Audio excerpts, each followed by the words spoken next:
I feel like I owe the universe a solid. And I think the universe had to wake me up so seriously to tell me, you are one of my messengers.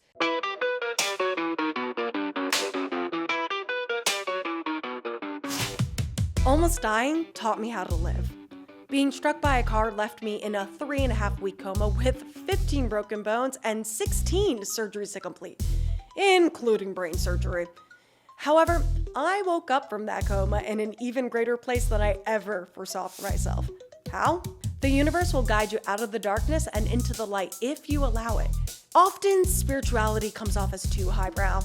I'm not about that. Welcome to the podcast that talks and teaches about it through the lens of humor. Together, we'll harness positive energy and use it to work with the universe, all while giggling the entire time. Welcome to Gabriella Rebranded. Win most, lose some. On October 17th, 2021, I was hit by a car. I had 13 surgeries, including brain surgery. I was in a 3.5-week coma. I had an over 99% chance of dying, but I didn't die. In case you didn't already guess it, this is my voice that you are listening to, and I am still here. And in fact, when I woke up from my 3.5-week nap, I woke up in the best place in my life that I've ever been in. But it took a lot. It took a while. It took 20 months of having to finally hear the universe for me to get to this place. And I would have never heard the universe if it wasn't for my accident. And for that, I'm really grateful for what happened to me, which you wouldn't expect. You wouldn't think that a completely totaling experience, pun intended, would get you to a good place, but it did. I mean, you don't expect to be hit by a car, so why would you not expect to get to a great place because of something so terrible that happened to you? And the reason why I'm talking to you today is because from the moment I woke up, well, actually, my first concrete thought that I remember is hoping to God that I wasn't texting while walking or jaywalking or doing something stupid that caused me to have this accident. That was my first thought when I woke up. I wasn't. I was crossing the street legally. But my second thought when I woke up is that this wouldn't all be for nothing. That this terrible thing had happened to me. The only way out is through. I had to get through it, but this wouldn't all be for nothing. And I was going to bleed positivity into every aspect of this experience that I could. And so many things happened to go right. There were so many universe synchronicities that made me okay and made me still able to be here and still able to talk to you, that I feel like I owe the universe a solid. And I think the universe had to wake me up so seriously to tell me, you are one of my messengers. And it is your job to take your experience and get others to finally hear the universe. Because there are so many things that we should all know, but you can only know if you're a trauma survivor and live through something as drastic as what I've been forced to live through. And I'm very excited to fulfill my mission of being of service to the universe and share everything that I learned with all of you. And I already shared that with my friends and my family, but sharing it to the public, that elevates what the universe, I believe, wants me to do so much, because the universe wants us to be of service. And if our actions are of service, they'll all be supported by the universe. Basically, if you're not self-serving, what you want to do will be supported by the universe. So I was called out by the universe. I was called out, and it asked me to be of service, and that is exactly what I am doing. The biggest reason that I feel like I have learned so much from this experience that other people aren't blessed to know, and it is my job to share, is because No one who has a brain injury, especially a TBI, traumatic brain injury, as severe as mine, feels like they have the same brain when they wake up. I don't feel like the exact same person that I was when I woke up. There are differences, and it's some differences in the way we talk, in the way we act, but those differences are pretty minute. And the main difference is just an innate feeling that I am not the same person. I thought it was biologically impossible to live as two different people, but the field of neurology made that possible. So here I am living as Gabriella 2.0, as I call her. And Gabriella 1.0 was fucking great. She was fucking fun. She was a good time, but she was also doing a lot wrong. And Gabriella 2.0 is trying to continue all the things she was doing right, but correct a lot of the things that she was doing wrong. And I wasn't a bad person. Gabriella 1.0 wasn't a bad person. I went to USC. I was a college graduate, aspiring actor, originally raised in New York, but living in Los Angeles, and that's where my accident was. And I had a lot of friends, and I was, a fine person, but I wasn't very healthy. I alternated between not exercising at all and over exercising to an unhealthy extent. I drank too much, too frequently. I alternated between starving myself and binge eating for years. I thought I was fat since I was 8, but I thought it was all in my head. Other people were seeing it since I was 10, and 2 boys in the 5th grade told me I was fat. I will never forget that. And then when I was 12, 13, I started taking action on it myself. And that action was alternating between starving and binging, alternating between over-exercising and under-exercising. And on top of that, I was just a very negative person. I thought we were all here, and that was that. I thought there was a lot of bad stuff in the world and that people did whatever they wanted and that was life. I thought there was no man in the sky that cared if you were a good person or not. I thought, we were just meat sacks on a floating rock, which we are, but I thought that was it. And I didn't think there was anything more to it. I was raised Roman Catholic, but I decided at 14 that I didn't really fuck with that and I don't fuck with the organized religion. And I kind of thought it was all for nothing. I thought the point of life was just to get through it. That's what I truly thought, that the point of life was just to get through it. And I was okay not knowing why we were here. Or I thought I was okay, but I actually wasn't because I was pretty negative on the inside. So I wasn't actually okay not knowing why we were here, but I told myself that I was okay, but I wasn't. And nothing I was trying to do was specific to making my mark on the world. Nothing I was trying to do was specific to Gabriella. I was a white girl who wanted to be an actor. I was a dime a dozen. And not a single thing that I was doing was unique in any way, shape, or form. I wasn't representing any marginalized community. I grew up privileged. I wasn't trying to change anything. I wanted to be an actor because Gabriella wanted to be an actor.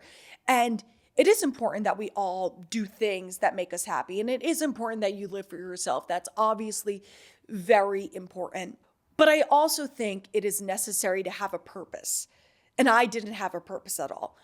I didn't. And I didn't think I was ever going to have one. I don't even think I was aware that I didn't have a purpose. I thought most of us did it. And I thought that was fine. Or I didn't think most of us didn't. I just thought I didn't have one. And I thought I was okay and I was normal. Then my accident happened. And now, one of the first 3 words that people say when they meet me and they're like, describing me to somebody else, like, oh yeah, Gabriella, curly hair, that one.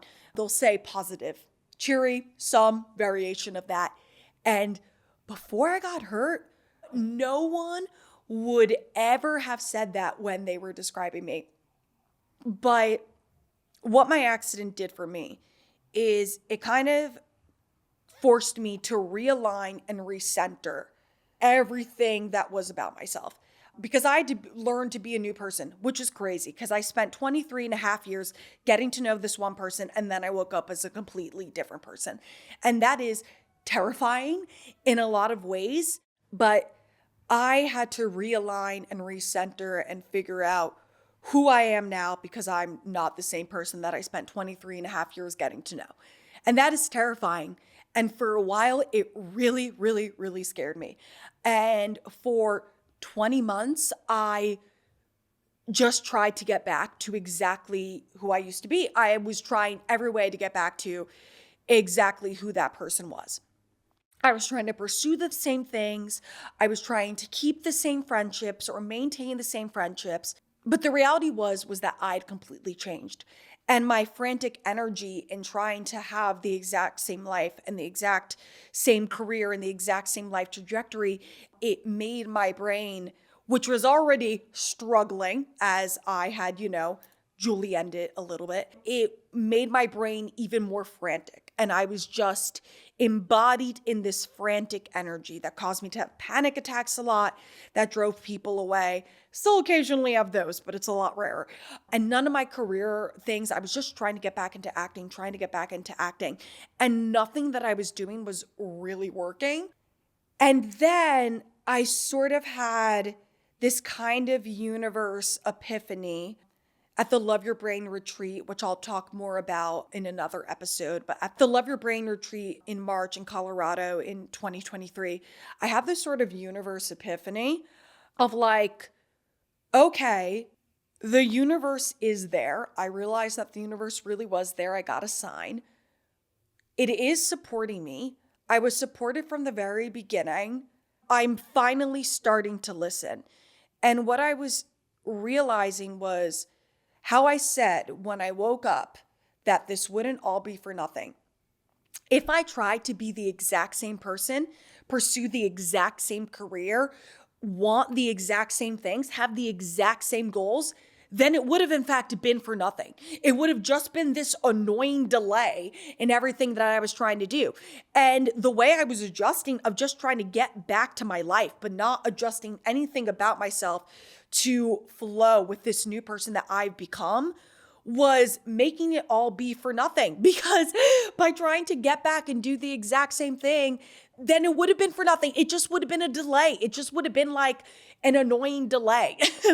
That's all it would have been. And like, listen, I was sitting on my parents' couch with my eyes stitched closed for the third time with my dogs, really sad for a very long time. Why would I want that all to have been for nothing? So I was like, all right, something's got to change. I have to change. I'm not listening because I was never listening. Because I did have a lot of talents and skills that were very specific to Gabriella, but I didn't intend on ever using any of them. And one of those things is storytelling, which is kind of podcasting. It basically is podcasting, is storytelling. And with the goal of being an actor, of course, acting is storytelling. But it was reading someone else's words until I got to a place of enough success that I could write my own words. But until I got to that place, it was reading someone else's words. And I've heard too much to continue reading someone else's words. And I think that's what the universe was saying to me. You have been through too much and heard too much and learned too much to keep trying to say someone else's words. So I was like, all right, time to try to figure out what exactly it is I'm supposed to do. And I'm a Sagittarius rising. I'm an Aries sun, but a Sagittarius rising. And recently it was told to me that your rising sign resembles what it is you're supposed to step into to live as your highest self. And the Sagittarius is the teacher. And for me, I think I'm stepping into my highest self by teaching about spirituality, teaching about trauma, never in a professor academic setting. That's never going to be my vibe.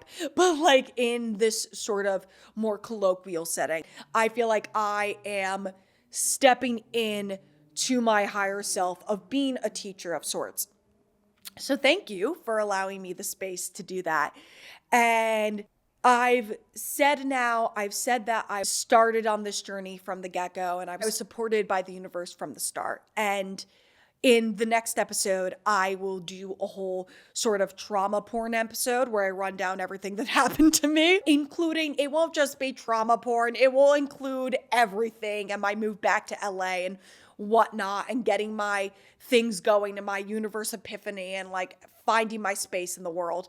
It won't just be a trauma porn episode, but I'll get more into everything that went through for me in next episode. But just to give you a little snippet so you know I'm not bullshitting you that I was launched on this journey by the universe, there are a couple things that just happened to go right, that there was something up there supporting me. There's something up there supporting me. And I used to say before I got hurt that there was something up there running the show. I just didn't know what it was. And to an extent, I still kind of feel that way. But now I definitely know more. And I personally feel that it is an energy. And God, universe, energy, whatever you want to call it, same thing. But I personally believe it's an energy that is uniting all of us. And energy is exponential. If you focus on the positive, you get more positive back. And if you focus on the negative, you get more negative back. But I think it's an energy. And it was an energy that is holding all of us. And it was holding me when I got hurt. And here are a couple fun facts that showed me that, like, from the beginning that, oh my God, there is something there. So from the time I got hit by the car till the time I was in the ER was a grand total of 7 minutes. Like, my accident to the time I was in the ER was a grand total of 7 minutes, which I partially tore an artery. I would have bled out in just a few minutes. So the fact that help was able to get to me that quickly, that is definitely a reason I am alive, that help was able to get to me that quickly. I partially tore an artery in my neck. I was bleeding out. Your girl was bleeding. I've seen the shirt that I was wearing. The police gave it to me, soaked in blood. But it total of 7 minutes, which means help was at me and giving me blood transfusions or whatever they do in the ambulance, probably within 4 or 5. And that definitely saved my life. And of that same artery, I told you I only tore it partially. Had I torn it all the way through, I would have bled out in like 2 minutes. Insane. I broke 2 vertebrae in my neck. One of those vertebrae was just cracked. It wasn't displaced. Had it been displaced, I would have stopped breathing and died. And had I broken it 2 millimeters more, I would be a quadriplegic, which obviously quadriplegics do incredible things all the time. Jesse Blower has been one of my greatest inspirations in going through life. He was a pro surfer who had a terrible accident that left him quadriplegic. And now he has a charity foundation called Life Rolls On, which check out. It's incredible what they do for people with disabilities and paraplegics. It's absolutely incredible. But having to balance a brain injury and also being a quadriplegic, a brain injury is hard enough as is. I don't know. And I am so thankful that I have the use of my limbs. And I'm so thankful every time I go running and every time I work out. I am so thankful that I have my body. And I'm so thankful that I'm still in touch with my body. And the fact that 2 millimeters separates me from not being in touch with my body is just, oh my God, something was holding me. Something was supporting me. Like 2 millimeters, not even centimeters, millimeters. And how I just touched on working out, that I guess brings me to my next point of who I am after my accident. That is better in a lot of ways. I am someone who fitness is a major priority in my life, and fitness is great for the brain. I'm going to have a whole episode on that, but healthy living is now a priority in my life. I eat healthy. I eat healthy consistently. It took my experience to get me to stop having disorderly eating and start loving my body and like loving it and have my emphasis on being strong, not on being skinny, which is what it used to be. Now fitness is something that's incredibly important to me, which requires eating more, which is insane. And I love my body. I love my muscles. And before, my focus was on being skinny and it was on an aesthetic appearance, and it led to this terrible way of living mentally and just not liking myself and not liking who I was, which I wasn't happy with the external, so I wasn't happy with the internal and vice versa. And it just all sort of portrayed. Another thing that I would say I'm different since my accident is I know why I'm here. I have a purpose. I am here to spread the universe's message and connect with people and students and all those living with disabilities to better their lives and to better all our lives and connect and really listen and see why we're here and bleed as much positivity into the world that I can. I am a better daughter. I am closer to my family than I was before. And I'm not as bitchy, which my mom is probably going to watch this and say that's not true. But I promise I'm not as bitchy. With my friends, I do a lot more wholesome activities. I still go out once in a while, but I do a lot more wholesome activities. Like one of my best friends and I have really become friends because of our beliefs in spirituality. And we really like the same spiritual teacher, Bernstein. A lot of my friends are from my gym, so we have a joint focus on fitness, and that is something that is very important to us. As I go through my weeks, I am more inclined to hanging out with small groups and having conversations, deep conversations. I intend on having one once a week. That's sort of my assignment for myself. And my focus isn't on being a typical 20-something in a metropolitan city, which is what it was on before I got hurt. And like, that's fine. Live your 20s. We should have them live your 20s. But I know why I'm here. And why I'm here isn't necessarily to do that.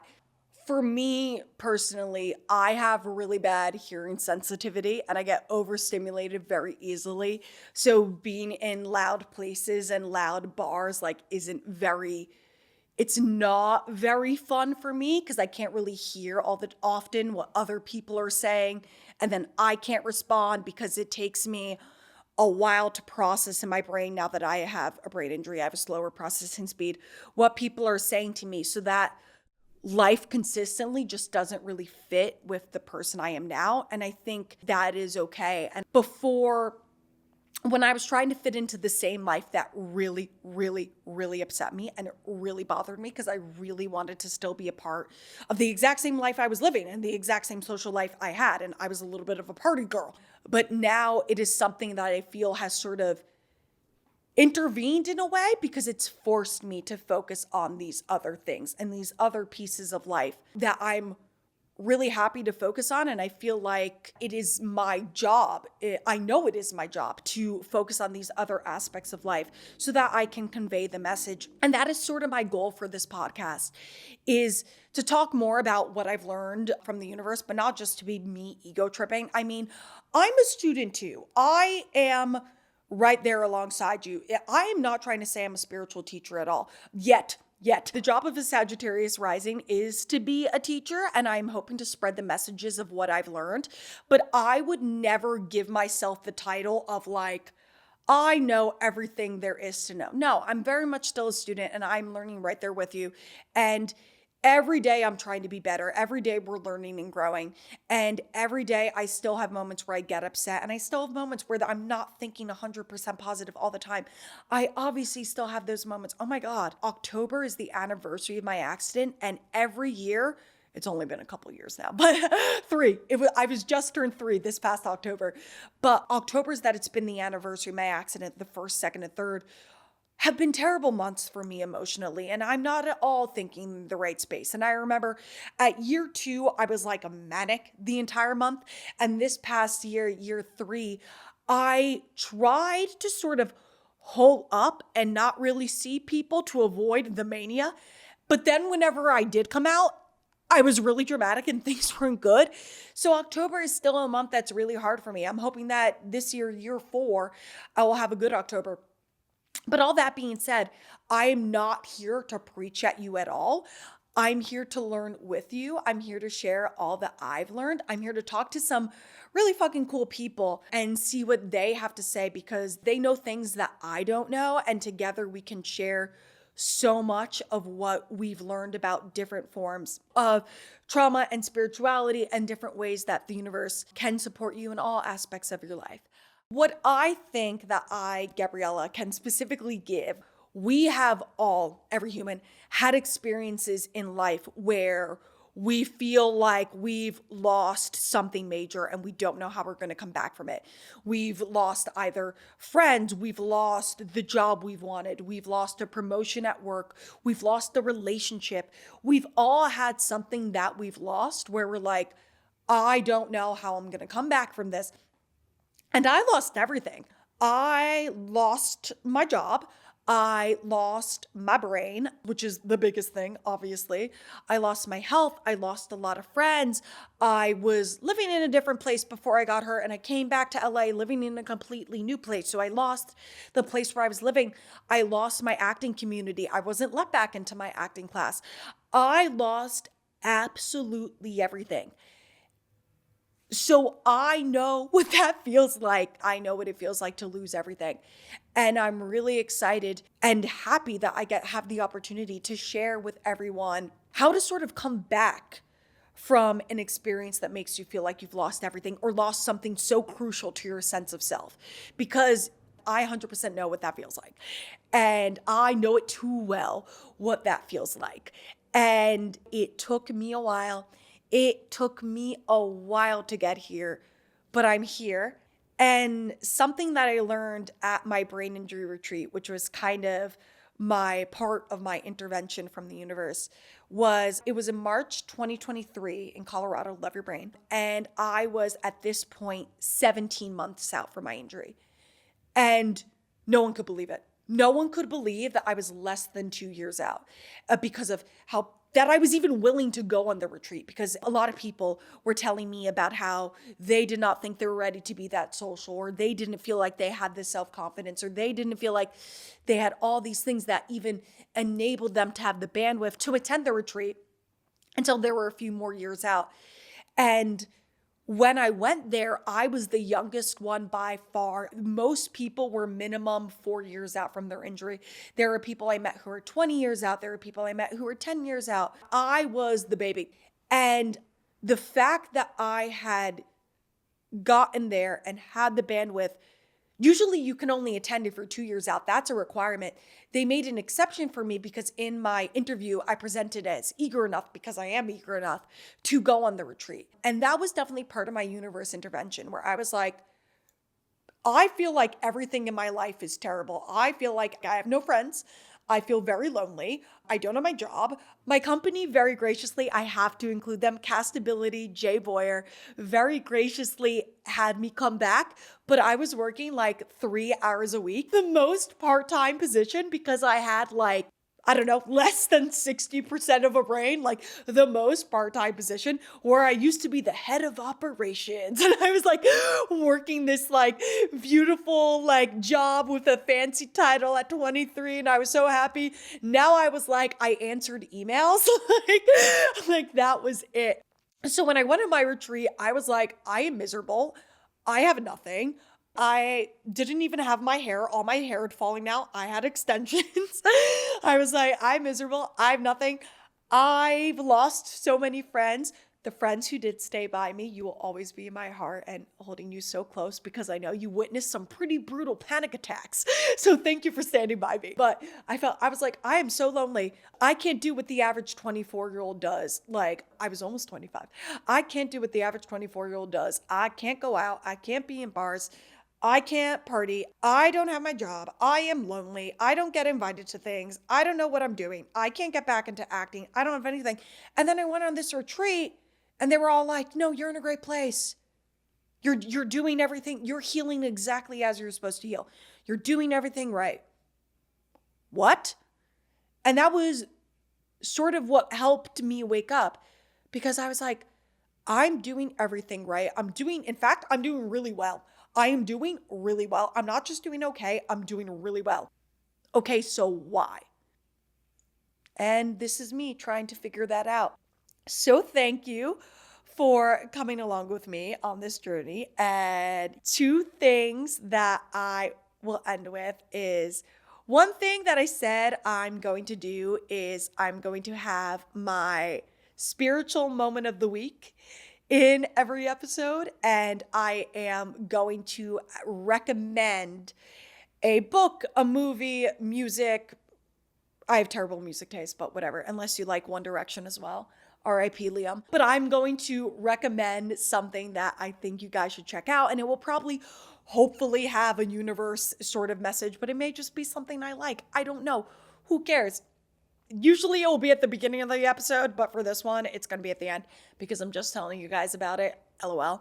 So my spiritual moment of the week is that I am here in this lovely podcast studio and working with this lovely sound editor and video editor, Nick, and truly a crazy experience how I got there, and a kind of crazy experience how I got here, and truthfully a universe.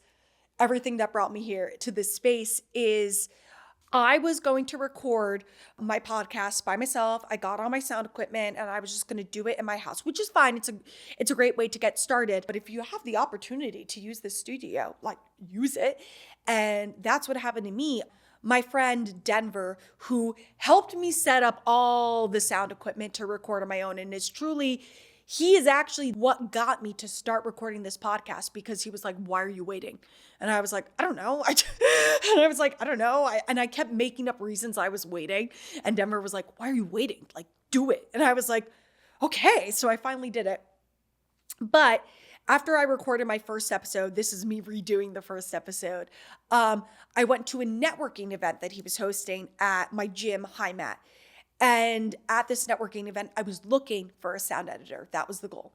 And I met this woman, Rebecca Hanley, and I told her, yeah, I'm starting a podcast. And before I even finished my sentence, she was like, oh, I have a studio space you can use. And I was like, what? And she was like, yeah, my client, Diego Torres Palma, Rebecca works in PR. He has a really successful podcast, Startup to Storefront. If you guys want to check it out, it's about startups, obviously. Startup to storefront to startup. Obviously, that's what it's about.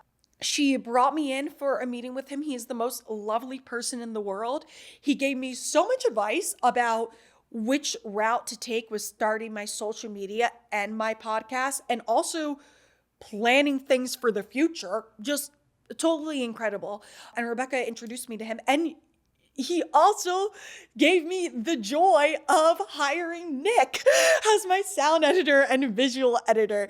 So my spiritual moment of the week is that I am here because what are the chances that going to an event to hopefully find a sound editor leads to this? And it's great that I get to start my podcast in such a professional setting. It feels like a real thing. It feels like a real budget podcast, which is so great. So that's my spiritual moment of the week. And my recommendation for you for the week is to check out The Universe Has Your Back by Gabrielle Bernstein. I will talk about that more during the entire duration of this podcast, but that is what truly started my spiritual journey. Before I got her, I was white girl spiritual, as I call it, which means that I occasionally bought crystals and I said affirmations once in a while.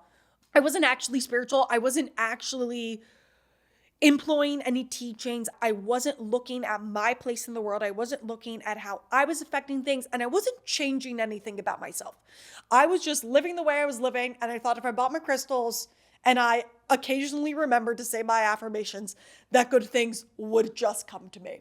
After I got hurt, I went to a Reiki healer around the first anniversary of my accident, Tina Conroy. She's from my hometown in Manhasset, New York. And she told me to read The Universe Has Her Back by Gabrielle Bernstein. And I read that around the first anniversary of my accident, so October 2022. And that was really the start of it all.